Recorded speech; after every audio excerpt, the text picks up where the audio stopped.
Hey Foxy One, this is Sammy. I saw your video about the whole women in prayer thing, and just wanted to. Well, before I go into that, let me tell you, you're probably like the coolest person I know.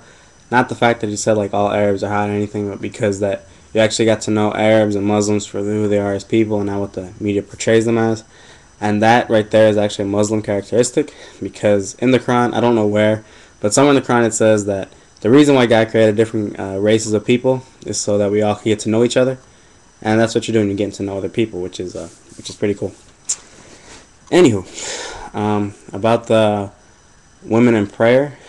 First thing that I heard you say, one of the things that I noticed that you said was that how women aren't allowed to pray during their period, and how you've seen guys like smoke a joint and then go pray.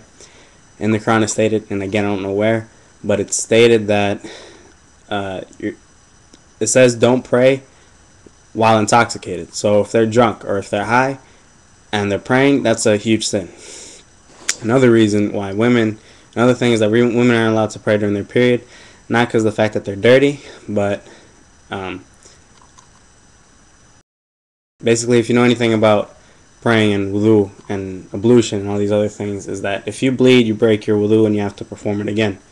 So while women are in this stage, they constantly bleed, and that's why it's like not recommended to pray. So it's not allowed to pray. Another thing, you should see your menstrual cycle or when you're on your period as a mercy from God.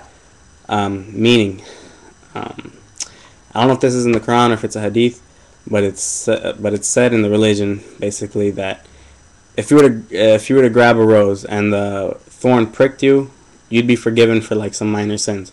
So any pain and suffering you go through in this life is basically like a cleansing, like you're being forgiven for like minor sins through pain and suffering.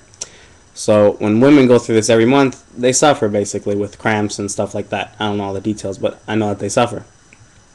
So this is like a mercy from God, because you're being forgiven for most of your minor sins.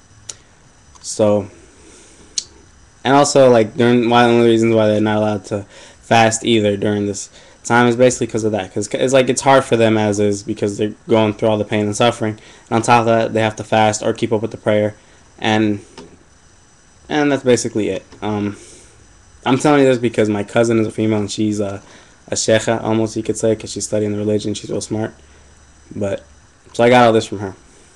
Anyway, I hope that answered your question, and keep up the good work. Ma salam.